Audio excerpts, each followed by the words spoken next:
Noël, joie dans le monde, alors qu'on ne sait pas à quelle sauce on va être mangé, est-ce qu'il va y avoir le reconfinement, comment on va finir financièrement, peut-être que certains veulent acheter des cadeaux puis regardent leur compte et c'est déjà en négatif, aïe aïe aïe, j'entends des sourires, c'est que c'est déjà ça. Ça arrive, c'est comme ça. Joie dans le monde. Et alors, Noël aujourd'hui est quelquefois, on essaie de décorer, on essaie de mettre de la chaleur, mais j'aimerais vous dire que l'essence même de Noël, c'est ça la joie, c'est la venue de Jésus. Et la venue de Jésus dans nos vies. Alors j'aimerais dire, peut-être pour les premières fois, si tu viens par ici, je peux te dire que accueillir Jésus dans sa vie, ça va te donner de la joie. Mais j'aimerais aussi parler pour les croyants ce matin. Quelquefois, nous sommes... Noël, on connaît, on fait les choses depuis des années, on connaît la Bible, puis il n'y a pas trop de joie. Peut-être qu'on a oublié d'accueillir Jésus comme il se doit dans nos vies, dans le quotidien de nos vies. Et puis, plus que ça, le célébrer pour sa venue. Alors, je sais très bien, puisqu'il y a des polémiques, oui, certains commencent à dire, mais Noël, c'était pas au printemps, peut-être, c'est pas en hiver, c'est quand qu'on doit le fixer, pourquoi on l'a mis là? Ce que je veux juste vous dire, c'est que Noël, on ne sait pas quand Jésus est né, mais c'est une bonne date d'anniversaire pour se rappeler de lui, premièrement. Deuxièmement, on l'a mis dans ces jours-là parce que c'est le solstice d'hiver. Et le solstice d'hiver, c'est la fin de la nuit, la lumière qui va prendre peu à peu le pas sur la nuit, le jour qui reprend. Et ça, c'est la venue de Jésus. Pourquoi un Jésus, c'est de la joie dans nos vies? Parce que dans nos ténèbres, il allume une lumière et plus en plus, il fait jour. J'aimerais te dire, quoi qu'il arrive dans ta vie, si tu te tournes vers Jésus, c'est la lumière du monde. Et plus que ça, il te fait participant à cette lumière, tu deviens une lumière. Amen. J'aimerais qu'on célèbre celui qui est la lumière du monde.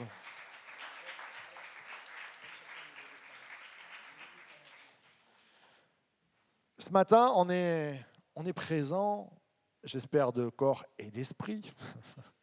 Et j'aimerais voir avec vous, au travers de cette simple phrase, joie dans le monde, est-ce qu'il y a vraiment de la joie dans nos cœurs? Parce que quelquefois, on peut être des croyants un peu hypocrites, dire ah oui, Jésus a tout fait pour moi, mais ça ne va pas bien dans nos vies. Ce n'est pas parce que ça ne va pas bien dans nos vies que la joie ne doit pas être là. C'est ça la force du chrétien. Paul en prison va dire réjouissez-vous toujours dans le Seigneur. Et je crois que c'est important qu'on puisse retrouver cette joie. J'aimerais te dire, il y a un cadeau pour toi, le plus beau cadeau qu'on puisse te faire, c'est la joie, la paix dans ta vie. Alors, on va lire ce matin dans l'évangile de Matthieu. Ouais, alors, super. Tu as une Bible? On m'a piqué ma Bible. Qui c'est qui peut me passer ma Bible, s'il vous plaît? Je ne l'ai pas vue. Tiens, Marc, tu peux bien me passer ta Bible? Merci. Ah, on applaudit Marc. Il n'y a plus de Nouveau Testament à la librairie? C'est quoi? Merci, Marc. Alors, on va ouvrir dans Matthieu 2 aujourd'hui. Et oui, les Bibles disparaissent. Alors si on nous pique les Bibles, tant mieux à ceux qui piquent les Bibles. À chaque fois, c'est une bénédiction qui arrive dans une maison, vous savez. Donc peut-être même, vous pouvez faire des blagues, vous savez. Vous laissez une sorte je sais pas, de fausse carte bleue sur le pas de votre porte avec une Bible. Les gens vont la piquer peut-être. Matthieu 2. Alors, on va lire Matthieu. Qui c'est Matthieu? C'est un disciple de Jésus qui a écrit une biographie sur Jésus. Okay, il nous raconte la vie. Et Matthieu et Luc sont deux auteurs biographiques de Jésus qui vont parler même de la naissance de Jésus. Marc ne va pas le faire, par exemple, mais Matthieu va exprimer comment ça s'est passé. Et il va nous rappeler un moment que peut-être, je pense, tout le monde connaît, même si on a juste une simple culture judéo-chrétienne, on connaît ce passage-là. Matthieu 2 nous dit « Jésus naquit à Bethléem en Judée ». Si tu peux me monter un peu dans le retour, s'il te plaît, merci. Jésus naquit à Bethléem en Judée à l'époque où Hérode était roi. Après sa naissance, des mages, spécialistes des étoiles, vinrent d'Orient. Ils arrivèrent à Jérusalem et demandèrent « Où est l'enfant qui vient de naître, le roi des Juifs ?» Nous avons vu son étoile apparaître en Orient et nous sommes venus l'adorer. Quand le roi Hérode apprit cette nouvelle, il fut troublé, ainsi que toute la population de Jérusalem. Il convoqua tous les chefs des prêtres et les maîtres de la loi et leur demanda où le Messie doit naître? Ils répondirent, à Bethléem, en Judée. Car voici ce que le prophète a écrit. Et toi, Bethléem, Ephrata, au pays de Juda, tu n'es certainement pas la moins importante des localités de Juda, car c'est de toi que viendra son chef qui conduira mon peuple Israël. Alors Hérode convoqua secrètement les savants et s'informa auprès d'eux du moment précis où l'étoile était apparue. Puis il les envoya à Bethléem en leur disant, allez, cherchez des renseignements précis sur l'enfant. Quand vous l'aurez trouvé, faites-le moi savoir afin que j'aille moi aussi l'adorer. Après avoir reçu ces instructions du roi, ils partirent, ils virent alors l'étoile qu'ils avaient déjà remarquée en Orient. Elle allait devant eux et quand elle arriva au-dessus de l'endroit où se trouvait l'enfant, elle s'arrêta. Ils furent remplis d'une très grande joie en la voyant là. Ils entrèrent dans la maison et virent l'enfant avec sa mère Marie. Ils se mirent à genoux pour adorer l'enfant. Puis ils ouvrirent leurs bagages et lui offrirent des cadeaux, de l'or, de l'encens, de la myrrhe. Ensuite, Dieu les avertit dans un rêve de ne pas retourner auprès d'Hérode. Ils prirent alors un autre chemin pour entrer dans leur pays. Amen, amen et amen. Ça va? Tout le monde donne un petit coup de coude à ton voisin pour voir s'il est encore réveillé, s'il est bien présent. Alors, ce matin, nous avons lu l'histoire communément appelée l'histoire des... Allez, on va la refaire. Au cas où, souvent on l'appelle les rois mages, mais bon. Donc, nous venons de lire l'histoire communément appelée l'histoire des... Oh, mais quelle spontanéité ce matin, dis donc. Oh là là, ça fait plaisir. Les rois mages. Alors, souvent on dit les rois mages, même on les a nommés, on les a appelés, on leur a donné des noms. Alors il y a Melchior, certains connaissent, Balthazar, Gaspard. Ok. Alors tout cela, c'est du folklore. Dans la Bible, quand on regarde, il n'y a pas de nom. On ne sait pas s'il s'appelle Melchior, Gaspard, Balthazar. On ne sait pas si même ils sont rois. Il ne nous a pas dit qu'ils étaient rois, il nous a dit qu'ils étaient mages. On ne sait pas si c'est des astrologues, des savants. Enfin, en tout cas, ils regardaient les étoiles, ils ont vu apparaître une étoile, dont ils disent c'est l'étoile du roi des Juifs qui vient d'apparaître. Elle vient d'apparaître et ça les a menés jusqu'à Jésus. Intéressant. Et puis, on ne sait pas s'ils sont trois ou pas. Certains en ont déduit qu'ils étaient trois parce qu'il y a trois cadeaux qui sont, vous vous en rappelez, l'or, l'encens, la myrrhe. Très bien. L'or, c'est précieux, et puis l'encens et la myrrhe sont des parfums qui étaient là, de l'époque. C'était les Coco Chanel de l'époque et les Yves Saint Laurent. Alors, j'aimerais voir avec vous, au travers de ces rois mages, qui sont des étrangers. Je rappelle la bénédiction au milieu des Juifs. Les Juifs attendaient un Messie. Eux ne sont ni Juifs. Ils ne sont pas croyants dans l'Éternel, mais ils ont su discerner un moment dans leur ciel noir, dans leur nuit, une lumière qui apparaît et qui les guide à Jésus. Et là, ça va être toute la différence avec des étrangers qui vont à la recherche du roi des Juifs et d'un Juif qui s'appelle Hérode, qui est le roi, lui, pour l'instant, des Juifs, et qui ne reconnaît pas Jésus, et même qui se dit « Oh là là, c'est dangereux pour mes petites affaires, ça ». S'il y a le véritable roi, s'il y a quelque chose de divin qui vient régler dans ma vie des choses. Est-ce que des fois, j'aimerais vous poser la question, ressemblons-nous plus au roi mage, au mage, ou à Hérode? Le frère est direct, le frère est vrai et non pas hypocrite, il a dit à Hérode, c'est vrai. Souvent, on aimerait quand même se dire, oh, on est les rois mages, nous on n'est pas Hérode, on n'est pas des vilains. Mais à regarder, et là je parle surtout aux croyants, combien de fois nous laissons Jésus de côté, combien de fois même on serait un petit peu comme Hérode, on a nos petites affaires personnelles, où on ne veut pas mettre Jésus dans notre vie, dans certains endroits de notre vie. C'est même peut-être presque dérangeant que Jésus soit là. Et quelquefois, on a le titre de croyant, de chrétien, un petit Christ, mais faire la place, toute la place à Jésus, ça devient embêtant. Parce que quand on voit nos amis qui sont mages, qui sont des gens quand même assez reconnus, qui ont l'air d'être riches, quand ils arrivent face à Jésus, qu'est-ce qu'ils font? La première chose, ils plient le genou et ils adorent. Qu'est-ce qu'ils disent? Ils disent, nous sommes excusez-moi l'expression, inférieur, nous voyons une supériorité en ce petit bébé. Enfin, il ne parle pas, il n'agit pas, il n'a pas un ministère de guérison comme il va l'avoir après. Il n'y a rien de splendide. Ils sont juste conduits et ils disent « Nous reconnaissons la seigneurie au travers de cet enfant ». Ce que j'aimerais dire, c'est que quand on est face à Jésus, quelquefois on a fait de Jésus un Jésus de crèche, un petit santon, bien sympathique. Quelquefois, même en tant que chrétien, on a fait quelqu'un de « Oh, il est gentil Jésus ». Ça va passer. Nous faisions les cours du soir jeudi et le frère Oldani disait quelquefois on abuse de la grâce. C'est pas faux, mais on passe à côté du Jésus sans respect. Parce que dans notre vie, nous avons fait Jésus comme sauveur. Ah, il nous sauve de tout, il nous sauve de nos embêtements, il vient nous bénir, il nous donne la paix et tout ça. Mais on ne l'a pas fait Seigneur. Seigneur, ça veut dire que je plie le genou devant le grand Dieu créateur. Je reconnais que Jésus est tout puissant, mais qu'il a cette royauté, qu'il a une importance. Quand on s'approche de Jésus, ce n'est pas n'importe quoi, ce n'est pas n'importe comment non plus. Je crois qu'on doit réaliser que Jésus est grand. Je crois qu'on doit réaliser que Jésus est très grand. Il y a quelque chose d'important de se dire que ce n'est pas le poteau, étapement 5, et même si Jésus a dit « vous êtes mes amis », il est venu, il a dit « je fais de vous mes amis », mais il y a aussi dans l'image de Jésus cette puissance incarnée, cette grandeur, ce Dieu créateur, et on lui doit une révération, on doit le révérer, une adoration, une louange. Et ça, ce texte nous montre que quelquefois, les étrangers le comprennent. Et combien de fois, il y a des personnes qui viennent à l'église pour les premières fois et qui sont en extase devant ce qui est en train de se passer. Et ils disent, là, dans ce lieu, dans l'église locale, l'église source de vie, il y a quelque chose de fort, il y a quelque chose qui me donne envie de pleurer, il y a des sentiments. Et puis quelquefois, nous, on arrive, on dit, le sapin, il est moins beau que l'an dernier. Hein.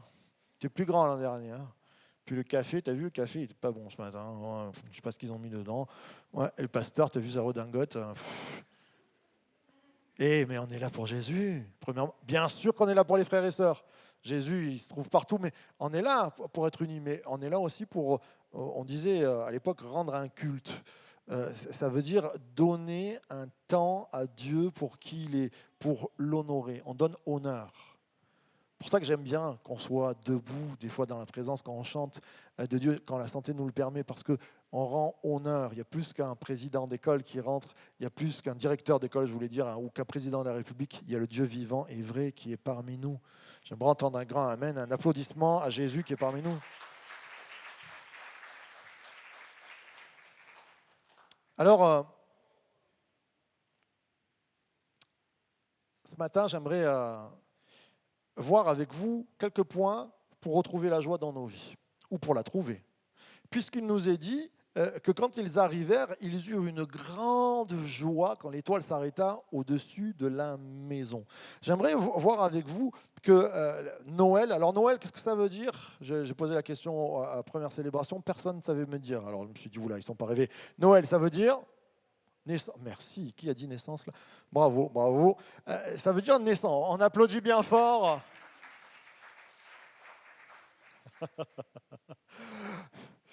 Naissance. Noël, ça veut dire la naissance, ça veut dire la venue de celui qui a changé.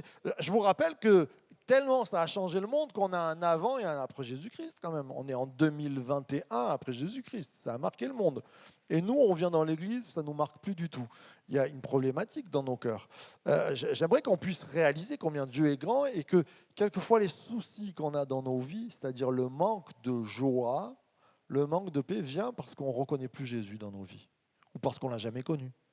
Et j'aimerais voir avec vous 3 points simplement. Retrouver la joie, premièrement, en levant les yeux. Combien de fois on baisse les yeux dans la vie ? sur notre pauvre terre et notre misère. Oh là là, il y a l'épidémie qui reprend, il va falloir que je fasse ma 18e dose de vaccin. Est-ce que je vais avoir un pass à temps pour pouvoir aller aux stations de ski ou aller au cinéma? Est-ce que les finances, on va y arriver à faire les cadeaux? Ah là là, il y a plein de choses qui se passent autour de nous. Et des fois, c'est des choses graves, des fois des maladies qui viennent ronger nos corps ou des gens dans la famille, des choses qui viennent impacter sévèrement la société. Et c'est vrai que ça ne donne pas envie d'être joyeux. Eh bien, à cette époque-là, il y avait aussi des troubles. Parce que le pays d'Israël, par exemple, était envahi par les Romains. Peut-être que les mages, là, ils auraient pu se dire, on va aller en Israël, c'est envahi par les Romains, oh là là, c'est la crise. En plus, il y a Hérode. Hérode, à ce qui paraît, il a une mauvaise réputation. Puis peut-être qu'ils avaient un pays plus riche qu'Israël, pourquoi aller là-bas? Enfin, tout leur disait peut-être de faire marche arrière, mais ils ont levé les yeux. Ils n'ont pas regardé à une réalité terrestre. Ils ont levé les yeux, il y a une étoile qui est apparue et qui les a guidés. Et j'aimerais, par cette image, c'est une image, moi je ne regarde pas les étoiles le soir en disant « Oh là là, je marche vers l'église, gloire à Dieu, en me laissant guider par les... » C'est une image. L'image est que quelquefois, il nous faut être spirituel. Et être spirituel, c'est lever les yeux au ciel. Même quand tout va mal, alors nous trouvons Jésus. Et quand on trouve Jésus, il y a une grande joie qui se place dans nos cœurs. J'aime cette parole, ce verset. Quand ils virent l'étoile, ils se réjouirent d'une fort grande joie. Une fort grande joie. Il y a quelque chose de... on n'a pas, il y a des superlatifs là. On aurait pu dire une immense, méga, giga joie. Ils voient l'étoile, ah, elle s'arrête, c'est là. J'ai envie de te dire, lève les yeux. Peut-être que ça ne va pas en ce moment. Lève les yeux quand tu vas trouver l'étoile de Jésus, quand tu vas trouver Jésus. Eh bien, lever les yeux vers le ciel, c'est quoi? C'est comme le dit Jésus, le matin, quand tu commences ta journée, entre dans ta chambre. Va passer un temps avec Jésus. Va lever les yeux au ciel. Au lieu de prendre ton téléphone et de regarder les mauvais messages, de regarder Facebook, j'en sais rien, va un peu lever les yeux dans ta chambre. Quand tu pries, entre dans ta chambre et prie le Père qui t'entend. Je sais que c'est plus trop aujourd'hui, vous savez, on est dans une époque où tout se fait, où il ne faut pas avoir presque de discipline, chacun sa route, chacun son chemin, passe le message à ton voisin. Salut tonton David. Mais il y a des choses, si tu ne manges pas, ben, tu meurs. Si tu ne bois pas, tu meurs. Si tu ne te laves pas, tu fais mourir les autres. Eh bien, quand tu pries, tu nourris ton âme. Quand tu pries, tu lèves les yeux et tu donnes à ta vie d'avoir un chemin d'espérance pour trouver Jésus et pour retrouver la joie comme les mages ont fait. Hérode avait les yeux rivés sur son orgueil, sur son poste, sur comment commander, sur comment garder ce qu'il pouvait garder. Il n'a pas levé les yeux et il nous a dit même qu'Hérode a fini pourri par les vers. Enfin, c'est un truc, il est mort salement. Et je crois qu'à un moment donné, cette terre nous rappelle que oui, on est mortel, que oui, il y a même des vers. Enfin, je veux dire, quand on meurt, c'est pas beau, mais Dieu a envoyé Jésus pour que nous ayons une espérance éternelle. Ça devrait faire bondir notre joie. On devrait applaudir tout le long du culte en disant Jésus, c'est notre espérance, Jésus, c'est notre joie. Éphésiens 1 nous dit, c'est Paul qui le dit, et qu'il illumine les yeux de votre cœur. Tourne-toi vers ton voisin, regarde-le un peu et tu dis, je ne savais pas que tu avais des yeux qui se trouvaient là. Tu sais que tu as des yeux dans le cœur. Si Dieu le dit, c'est que c'est vrai. On a des yeux là, mais spirituellement, il y a quelque chose qui se passe dans notre âme. Tu sais, des fois, tu es avec des personnes, tu dis, je ne le sens pas. Avec tes yeux, tout le monde, ça va, mais avec les yeux de ton âme, il y a un ressenti que tu ne sens pas le truc. Eh bien, je crois que quand on est dans la présence de Dieu, c'est le contraire. Des fois, Jésus, je ne le vois pas, mais je ressens quelque chose avec mon cœur. Les yeux de mon cœur disent, il y a quelque chose de bon qui est en train de se passer. Quand je lève les yeux au ciel, comme dit Paul, qu'il illumine les yeux de votre cœur pour que vous sachiez quelle est l'espérance qui s'attache à son appel, quelle est la richesse de la gloire de son héritage qu'il réserve aux saints. Il y a de l'espérance ce matin à celui qui lève les yeux et qui dit « Jésus, je veux te trouver. Jésus, je veux t'avoir. Jésus, je veux pouvoir trouver le chemin jusqu'à toi. Je veux retrouver la joie dans mon cœur. » Il y a une espérance solide et ferme. La ferme assurance dont je parlais la dernière fois, la foi, c'est une ferme assurance. Des choses que l'on ne voit pas, c'est vrai. Vous vous rendez compte, les mages, imaginons, on est au pays des mages, là, avec les gars, et ils disent oh, on a vu une étoile apparaître, on ne sait pas où on va, on ne sait pas quand on va y arriver, mais on y va parce qu'on sait que le roi des Juifs est arrivé, il faut qu'on aille le célébrer. Mais imaginez-vous les amis qui étaient autour d'eux, ils ont dû dire ils sont craqués, c'est pas possible. Ils arrivent même à Jérusalem, alors Jérusalem aurait dû savoir où se trouve. Puis personne ne sait. Ah oui, ça doit se passer à Bethléem. Combien de fois dans les églises, et je le dis souvent, hein, on est les meilleurs pour donner les meilleurs noms de médecins, alors qu'on a un Jésus qui guérit. Je ne suis pas contre les médecins, je dis que premièrement, on devrait prier pour les maladies. Quelquefois, on est les meilleurs pour donner les meilleurs noms des psychologues. Alléluia pour les psychologues. Mais on peut aussi prier pour que Jésus redonne de l'espérance quand ça ne va pas bien. On a les meilleurs, des fois dans les églises, les meilleurs conseils pour aller voir un tel banquier. Tu peux aussi te confier à Jésus, et Jésus, je l'ai vu dans ma vie, peut gérer aussi tes finances. Ce n'est pas qu'il va te faire tomber un chèque demain matin, c'est qu'il peut t'aider à mieux gérer tes finances, parce que Dieu est un guide parfait, et il peut nous donner cette espérance qui ne faillit point. Dans ton couple, pour tes enfants. Jésus, ça fait sauter de joie les mages, et je crois que ce matin, ça doit faire sauter de joie notre cœur. Quand il est là, tout change, qu'il illumine les yeux. C'est la prière de mon cœur ce matin, que par le Saint-Esprit, on puisse être illuminé de sa présence. Tout à l'heure, on va reprendre les chants, on va adorer, qu'on puisse voir la lumière de Jésus. Quand tu trouves Jésus, il y a de la joie dans ta vie. J'aimerais dire, vous savez, je parle souvent de l'ombre des choses à venir, et il y a un texte qui me parle. Alors, Psaume 123 nous dit « J'élève mes yeux vers toi, qui habitent dans les cieux. Voici comme les yeux des serviteurs regardent à la main de leur maître, comme les yeux de la servante à la main de la maîtresse. Ainsi nos yeux regardent à l'Éternel, notre Dieu, jusqu'à ce qu'il eût grâce envers nous. » Il ne faut pas se cacher, on passe par des moments de trouble, on passe par des moments difficiles. Le monde entier. Encore plus des fois certaines familles, parce qu'il y a des graves maladies, il y a des choses comme ça. On passe par des moments. Et j'aimerais dire comme le psalmiste, dans ces moments-là, quand la crainte, quand les soucis de la terre, le sol, la poussière vient envahir, qu'on arrive à peine à respirer parce qu'il y a un nuage qui est autour de nous, je lève les yeux vers toi qui habites dans les cieux. Et là, il y a une vraie bénédiction. Ces cantiques, c'était les cantiques des degrés. C'est quand on montait au temple. On montait au temple pour aller adorer. Et c'était vraiment une expression du fait que je lève les yeux vers les montagnes. Vous vous rappelez, je lève les yeux vers les montagnes, ça veut dire je suis en bas dans la vallée, je regarde à Jérusalem en haut et je dis là-haut il y a mon secours, là-haut je vais aller adorer. Ils avaient compris ça, les Juifs. Des fois on ne le comprend pas. Lève les yeux ce matin, lève les yeux et regarde le ciel. Je passe rapidement sur ce texte, mais l'ombre des choses à venir. Dans la Genèse, on voit un texte qui nous parle d'Isaac. Isaac, pour moi, c'est un des trois patriarches. Isaac qui est le fils de... Ouais, on est là. C'était pour voir si vous étiez réveillés. Isaac qui est le fils d'Abraham et qui est le papa de Jacob. C'est bon, il y en a qui suivent. On se le refait. Isaac qui est le fils de Abraham et qui est le papa de Jacob et Ésaü. Ouais, c'est bien, ça va. On est réveillés. Et cet homme-là, pour moi, il a vraiment une image de Christ dans l'Ancien Testament. Premièrement, vous vous en rappelez, c'est celui qui va être offert en sacrifice, comme un agneau. Bien sûr, il ne va pas mourir, mais il y a l'image du sacrifice. Deuxièmement, je le dis assez souvent, mais Isaac est le seul des patriarches qui n'a pas changé de nom. Il est parfait. Abraham est devenu Abraham. Jacob est devenu Israël. Isaac est resté Isaac. Il y a quelque chose de parfait. Isaac a été annoncé par un ange à ses parents. La venue d'Isaac, elle a été prophétisée par l'ange de l'Éternel lui-même. Comme Jésus a été annoncé, il y a quelque chose de fort en Isaac.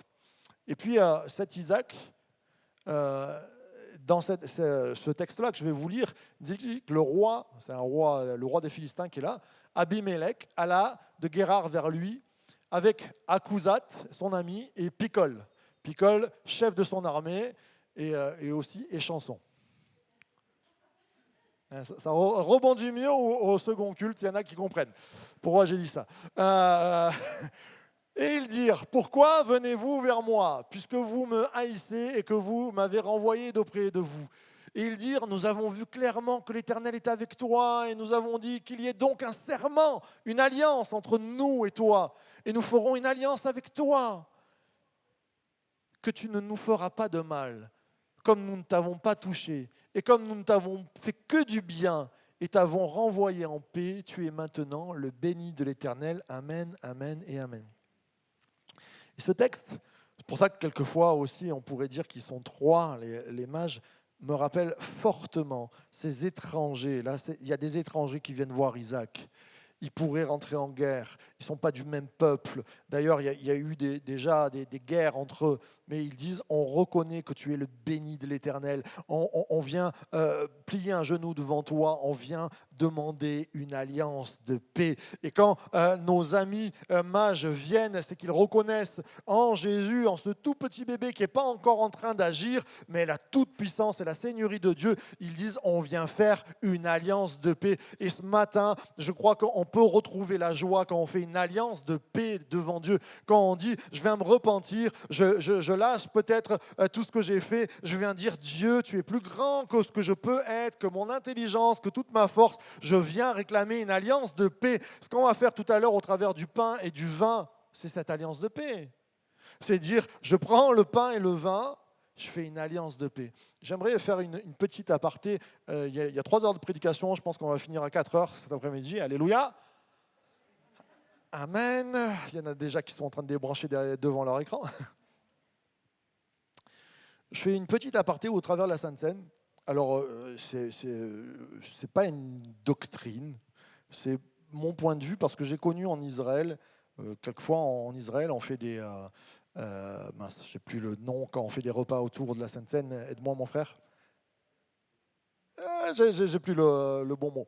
En tout cas, en Israël, on a souvent, on prend des temps, surtout avec les Juifs messianiques, à des repas du Shabbat, de prendre du pain, du vin et de faire une sainte scène. Pas forcément dans l'église. Nous, on a sacralisé ça, toujours au travers de l'église. On prend le pain, le vin le dimanche.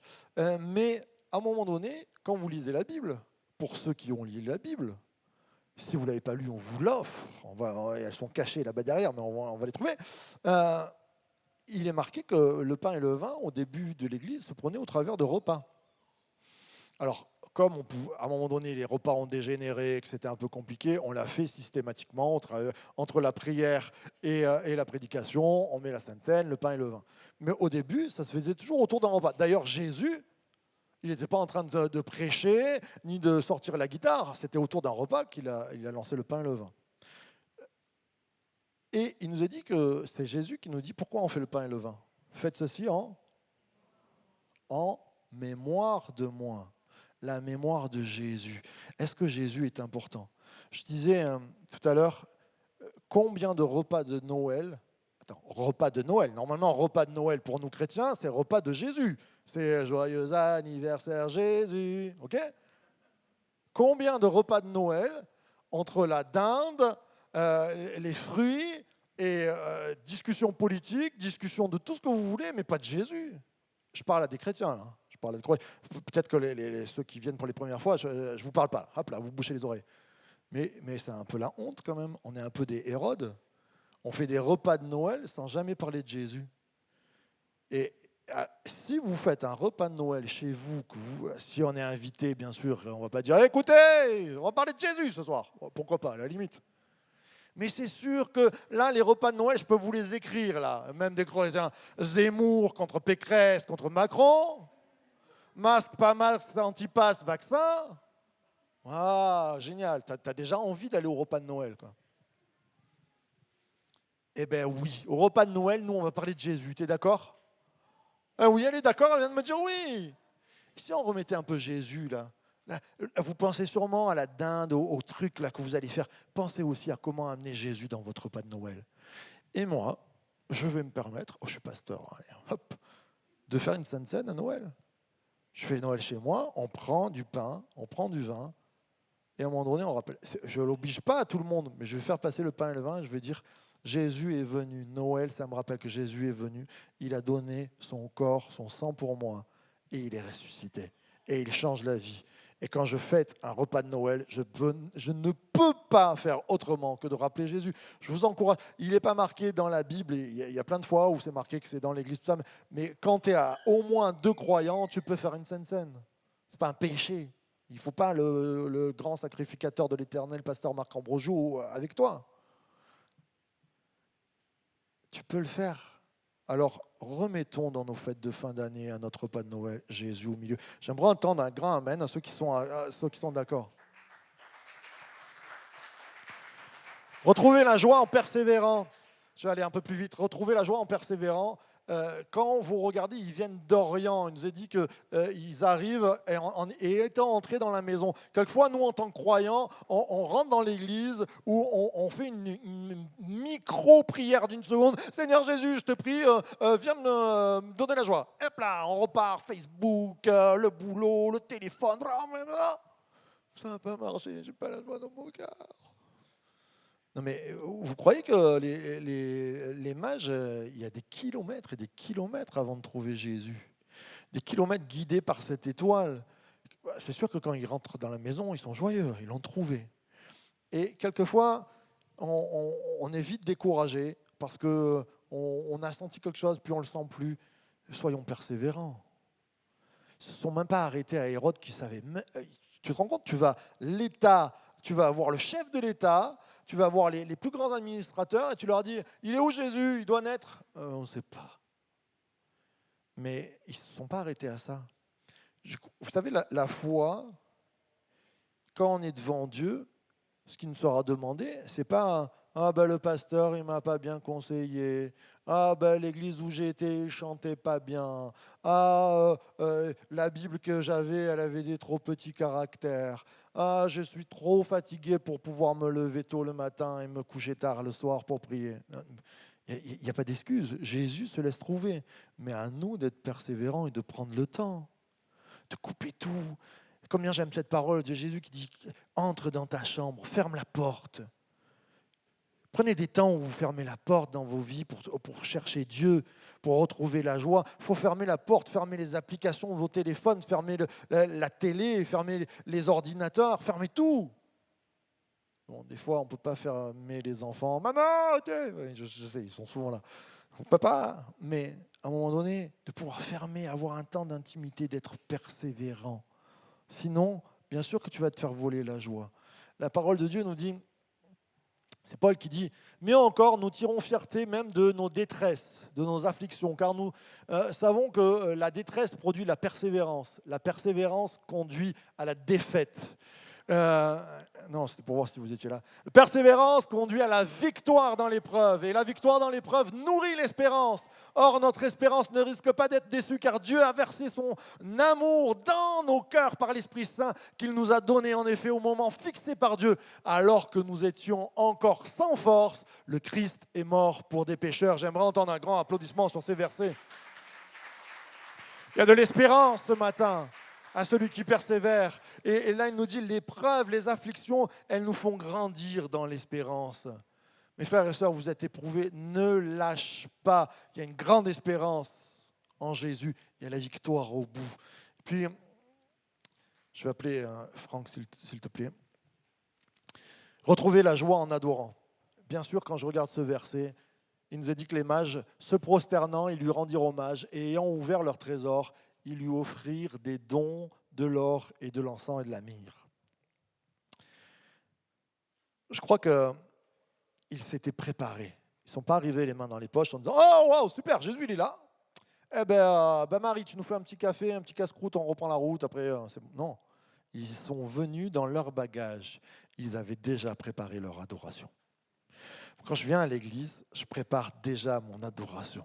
Je prépare mon cœur à dire, Seigneur Jésus, je vais être avec Pascal, là, je vais être avec David, je vais être avec Jean-Marc. On va faire une fête. Et quand on prépare Noël, c'est ça, préparer Noël. C'est l'anniversaire de Jésus. Comment on va adorer Jésus à notre repas de Noël? Comment on va adorer Jésus dans toutes ces célébrations qu'on va faire? Qu'est-ce qu'on lui amène? De l'or, de l'argent, de la myrrhe, de l'encens. Alléluia. Alors oui, aussi, bien sûr que nos finances, ça fait partie de notre offrande. Vous savez, quand on donne la dîme, moi je ne suis pas là. Alors maintenant, j'ai fait des automatismes, mais j'aimais bien mettre dans la boîte. Tu n'étais pas là en train de mourir à toi-même. Oh Seigneur, je donne ma dîme. Quelle souffrance. Mais c'est dans l'espérance que non, c'est j'adore le Seigneur. Je me réjouis que son œuvre avance. Je me réjouis qu'il y ait des choses belles qui peuvent se faire. Alléluia, je donne mon offrande. Mais plus que ça, ce matin, qu'est-ce que je peux donner? Il nous a dit que Jésus dit, le Père recherche des adorateurs en esprit et en vérité. En vérité. Ça veut dire que je viens comme je suis, avec des fois un peu biscornu, avec des taches. Je viens premièrement en disant, Seigneur Jésus, lave mon cœur. Moi, quand je me prépare, quand je viens ici, je dis, Seigneur, j'ai sûrement péché, peut-être par omission ou peut-être volontairement, je me repens. La repentance, ce n'est pas une fois dans notre vie, hein. C'est un style de vie, la repentance. La repentance, ça veut dire je change d'avis. Seigneur, je veux m'approcher devant toi, je veux te donner le meilleur. J'ai peut-être pas grand-chose, mais en esprit, en vérité, je te donne mes 5 pains et 2 poissons, mon pas grand-chose. Mais tu l'as gré ce matin, je viens avec mon cœur. Je crois que ce matin, on a besoin. Alors, dans nos églises, souvent, et de plus en plus, les églises deviennent des églises de femmes. C'est bien, il y a de la place aux sœurs, et dans notre église, je crois qu'on n'est pas peu fiers d'avoir un groupe de femmes comme Femmes au cœur de Dieu, d'avoir des prédicatrices au milieu de nous. Waouh, c'est génial, mais souvent dans l'adoration, nous les gars, les hommes, on est un peu partager les sentiments, dire notre amour profond et passionné, mais ça ne nous ressemble pas du tout. Nous, on est là pour travailler, pour planter des clous. Alors, certains vont dire, oui, là, tu généralises. C'est pas non, mais la nature profonde de l'homme, c'est de bâtir. On y va. Épancher ses sentiments, c'est un peu plus compliqué pour nous. Mais j'aimerais dire que c'est possible. Alors, c'est vrai que dans la Bible, on s'est fait, dans le Nouveau Testament, alors l'Ancien Testament, souvent les sœurs, elles disent, oui, Ève, mais Adam, les pauvres sœurs dans l'Ancien Testament, elles s'en sont pris un peu. Mais dans le Nouveau Testament, les gars, on s'est fait piquer la place. Résurrection de Jésus, premier qui trouve Jésus, le tombeau vide, c'est une femme. Et voilà, dans l'adoration, on passe derrière. Par exemple, vous prenez une famille, sur une famille, il y a 2 sœurs, un frère. Ça s'appelle Marie, Marthe et Lazare. Ça va vous en rappeler pour ceux qui lisent la Bible au cas où? Il nous dit que Marie, celle qui adore en premier, c'est Marie, elle est au pied de Jésus. Il y a Marthe qui est à la cuisine, je passe là-dessus. Pas de lapidation, s'il vous plaît. Et Lazare, il est au tombeau. Lazare, il est au tombeau. Quelquefois, là je parle à des hommes vraiment, des fois on est au tombeau dans la louange, on est au tombeau dans l'adoration, on n'est pas présent pour remercier Dieu, on n'est pas présent parce que il y a les sentiments, tout ça, c'est pas notre fort. J'aimerais dire que Jésus va ressusciter Lazare pour qu'il puisse l'adorer. Il y a besoin de résurrection. Et pourquoi je dis ça? Parce que le dernier verset, alors vous avez vu, on a mis j'ai mis des bois de serre et vous allez comprendre pourquoi. C'est pas que pour Noël. Il y a un verset qu'on nous a piqué dans la Bible à nous les hommes. Parce qu'on a voulu faire poétique et que la poésie c'est forcément féminin et tout ça. Et même Luc Dumont, que j'aime beaucoup, a fait un chant et a resté sur la traduction féminine. Comme une biche soupire après des courants d'eau, mon âme soupire après toi. Non, mais quand on se regarde avec Jean-Marc, on n'a pas des têtes de biche, ou quand je regarde Marc, ou quand je regarde Michel, vous nous voyez, quand nous, on doit chanter comme une biche, on se voit déjà avec du ricil, ou c'est quoi ton histoire? Je ne suis pas une biche qui soupire. C'est quoi? Et d'ailleurs, j'ai jamais vu, même dans des reportages animaliers, des biches qui soupirent. On n'a jamais entendu. Si on doit entendre dans la famille des biches quelqu'un, c'est le papa cerf qui brave. Et j'aimerais remettre à goût, et pour les frères, et vous encourager, on va chanter tout à l'heure, vous avez la place ici. Peut-être que tu étais une sœur, mais que tu es timide, j'ai envie de te dire, il y a de la place pour tout le monde pour adorer. Les rois, les mages qui sont venus, il n'y en a pas qu'un qui a offert les cadeaux, ils ont tous offert. Ce matin, il y a de la place pour nous, et j'aimerais dire ce verset privilégiez toujours la traduction Darby quand vous le pouvez, si vous faites des études. Comme le cerf brame après les courants d'eau, ainsi mon âme crie après toi, ô Dieu. Amen. J'aimerais entendre un applaudissement des frères surtout. Il y a de la place. Ce matin, on remet l'adoration au milieu des frères aussi. Comme un cerf brame. Il y a de la fierté là. Il cherche les courants d'eau, il brame, on l'entend. Vous savez, hein, l'adoration, quand on vient devant Jésus, c'est un cri de nos cœurs. C'est peut-être pour les sœurs dire, il y a quelque chose de poétique, oh, notre âme soupire après, tu es notre secours. Mais nous, les hommes, peut-être qu'on est plus dans un code d'honneur, on peut dire notre héros, derrière qui on marche, notre chef de guerre, c'est Jésus, celui qui a tout remporté, celui qui est fort, celui qui nous fait relever, qui nous donne d'être des hommes et des vrais, c'est Jésus. Amen. Il y a quelque chose, pour chacun d'entre nous, Dieu révèle la meilleure nature de l'homme et de la femme qu'il soit quand il rentre dans nos vies. Il te donne, quand tu deviens un adorateur, de rentrer dans la joie de ton maître. Alors on va se lever ensemble.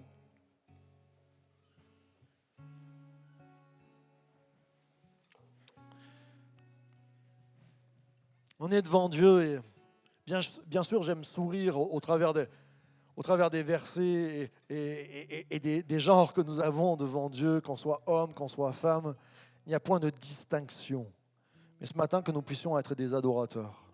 Que nous puissions être comme les mages qui venons apporter de l'or, de l'encens, de la myrrhe, des parfums de bonne odeur devant notre Jésus. Peut-être qu'il y a des personnes qui sont encore dans un stress, dans un désespoir. J'ai envie de te dire, tu es au bon endroit. Lève les yeux ce matin. On est devant Dieu.